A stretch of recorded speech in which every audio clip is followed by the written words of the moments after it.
హల్లెలూయా. పరిశుద్ధాత్మ దేవునికి మహిమ కలుగును గాక. దేవుని మహాకృపను బట్టి మనము ధైర్యంగా ఉండి ప్రార్థన చేసినప్పుడు దేవుడు మన ప్రార్థన వింటాడు. మోషే ప్రార్థన విన్నాడు, మన ప్రార్థన కూడా వింటాడు. ఇక్కడ మోషే విశ్వాసం కలిగిన వారి కొరకు ఆయన ప్రార్థన చేస్తూ ఆయన కొన్ని సూచనలు మనకి ఇస్తున్నాడు. దేవుని యొక్క కృపను బట్టి ఆయన ఏమన్నాడంటే, ఉపదేశకాండము 7వ అధ్యాయము 13వ వచనంలో ఆయన ఒక మాట అన్నాడు. ఆయన నిన్ను ప్రేమించి ఆశీర్వదించి అభివృద్ధి చేసి నీకిచ్చిదనని నీ పితరులతో ప్రమాణం చేస్తున్న దేశంలో నీ గర్భఫలమును, నీ భూఫలమును, నీ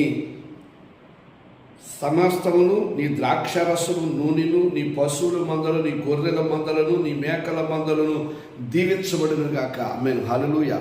నువ్వు దేవుని యొక్క నామములో ప్రార్థన చేస్తే నువ్వు దీవించబడతావు.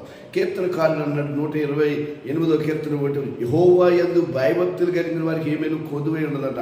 మేలు కలుగు మార్గం ఏదో అడిగి తెలుసుకోనని ఇర్మియాతో దేవుడు మాట్లాడుతున్నాడు 6:16లో. ఇక్కడ దేవుని యొక్క కృపను బట్టి ఆయన అన్నాడు, నిన్ను ప్రేమించాను, నేను నిన్ను ఆశీర్వదిస్తాను, నువ్వు భయపడకో, ప్రార్థన చేయి, పట్టుదల కలుగుండు, నమ్మకం కలుగుండు, విశ్వాసం కలుగుండు. దేవుడు నీ కుటుంబానికి రక్షణ భాగ్యం ఇస్తాడు, మీ బిడ్డలను దీవిస్తాడు. ఇదిగో నీ గర్భఫలమును, నీ భూఫలమును దీవిస్తాడంట. నీ గర్భఫలము నీ బిడ్డలను దీవిస్తాడు, నీ పొలాలు కూడా దీవించబడతాయి. సమృద్ధిగా దేవుడు మీకు సహాయం చేయునుగాక.